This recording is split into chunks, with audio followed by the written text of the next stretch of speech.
I'm holding court, you standing trial. Why ain't I see you round back when Let me ask you, because on that album, and I know Lynch is your big brother, and I know whatever, it's what I thought, but did y'all have a misunderstanding doing Exorcist? In terms of, because I know, what was the song? I ain't dead. Yeah, that, and it Yeah. was like Close the Casket or something like that, where, Open the you know, where because I know Lynch had said something like, oh, that nigga X, you know what I'm saying, but he dead until he get free or something like that. Yeah. Did y'all have a little riff? Did you feel You know some kind what? of way? In as an adult with Mm-hmm. with an emotional intelligence, I could tell you he hurt my feelings. Right. Well, let's say he hurt my feeling. Yeah. He hurt my. I have about one feeling left. Yeah. At that point. Yeah. And Lynch hurt that thing. Yeah. And so I felt like that X is dead. So Lynch had this concept, you know, dead man walking thing. Mm-hmm. That was a whole concept for him, right? And so I don't know that, right? Mm-hmm. So all I hear is X is dead. Mm-hmm. Yeah. And I felt like, nigga, Yeah.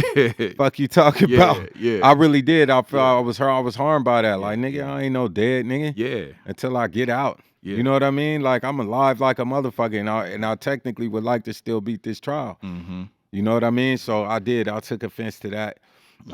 And then me take and honestly, like I was a tripper. Mm-hmm. I was a gangbanger, Yeah. bro. Everything somebody said to me needed to be qualified. Right. And so some people who didn't have access to me to understand, there was a reason that I was under them prisons and I was where I was. And, you know, now it's mythological stuff, but I was a gang banger. Somebody talking to me needed to be, first I had to respect them. Mm-hmm. And secondly, they need to be meaning what they were saying. And it needed to be very clear or I was going to ask what you mean. Yeah. I was like, it was what it was. What you mean by that? Mm-hmm. What you mean by that? What you talking about? Even if it was something cool and I'd be like, oh, that's dope. You know what I mean? Like I had to be taught that. Somebody had to tell me, hey man, when you ask people what they mean, bro, you freaking people out. Yeah. You know what I mean? Yeah. And Yeah.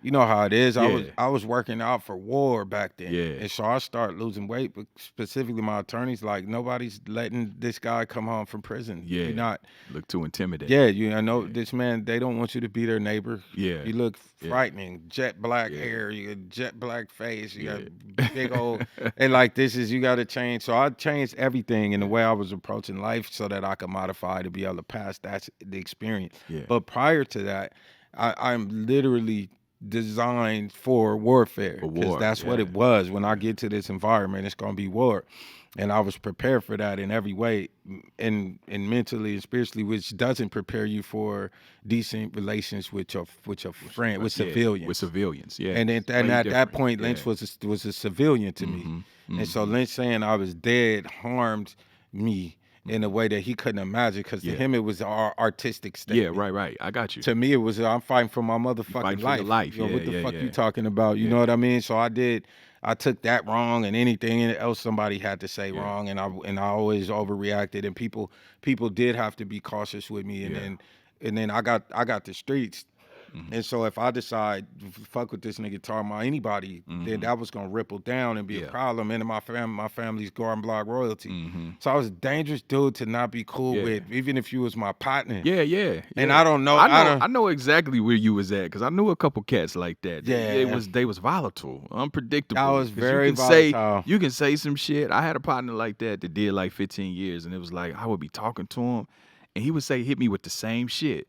I mean, what you mean, though, cuz? I'm like, oh, crap. Nigga, I just said, man, what's up? Like, nigga, you said, what's up? Like, what's up? I'm like, dog, I was saying hello. Hello. You know what I mean? Yeah. Oh, cuz. Was that Joe Pesci? Was that with Goodfellas? The clown to you? I was like Mouse. Clown to you, I was like Mouse from Easy Rollins from Devil in a Blue Dress. Oh, yeah. I was like that. Yeah. Like when he shot the dude and Easy comes back to the car and he's like, what the fuck you kill him for? He said, that's what I do. Yeah, he was what like, the fuck you he was like, I just choked him. For? Yeah, he was like, I just choked him.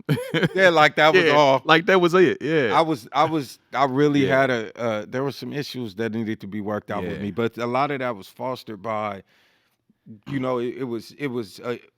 We don't, as gang members in our culture, we don't want to admit these things because you're supposed to have an absence of these things. But my response to fear was insanity. Yeah.